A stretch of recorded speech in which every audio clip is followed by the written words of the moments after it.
Ladies and gentlemen, how do? Norwegian tourist claims he was deported from the US because Customs and Border Protection agents found a meme mocking Vice President Shady on his phone. The CPB denies that. According to officials, 21-year-old Mads Mikkelsen, not the actor, was denied entry after admitting to prior drug use, not because of any political content. Homeland Security Deputy Secretary Tricia McLaughlin called the story false in a post on X. Like the CBP announcement, she insisted that Mikkelsen was denied entry after admitting to using drugs. But Mikkelsen tells a different story. He says Department of Homeland Security agents confiscated his phone, demanded his password, and found two things: the J.D. Vance meme and a photo of a wooden pipe he'd carved. He recounts being questioned about drugs and extremism, and says they even took a blood sample before putting him on a flight back to Norway.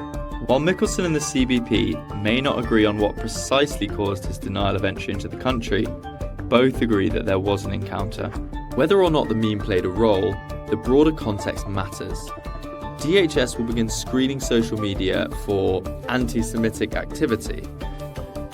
Irish people work in the US on J1 visas. I've done it myself, a happy summer in Boston many years ago, and generally it's a very positive experience. But things have changed drastically under US President Trump with the recent authoritarian announcement that students will have to hand over social media accounts. We're watching a major incursion on freedom of expression, unthinkable in a Western democracy. This week, a young Norwegian tourist detained by ICE at Newark Airport and sent back to Oslo. Why?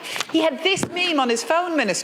A meme depicting Vice President J.D. Vance as a baby. I mean, extraordinary, extraordinary. That a young person with this amusing meme on their phone depicting a public person, that this would be used as an excuse to detain him for 5 hours and then deport him back to Oslo. What can you do to reassure young people here who hope to travel to the US on a J1 visa but are fearful of this treatment? Time is up, Deputy. There's very little I can do about the US immigration system. Like, I'm trying to put rules in the Irish immigration system. I can't control the US immigration system. I think it is regrettable that these new measures are being introduced by the United States. I welcome the fact that the Taoiseach and the Taoiseach have indicated that they think it's inappropriate. We'll mention it with the US authorities.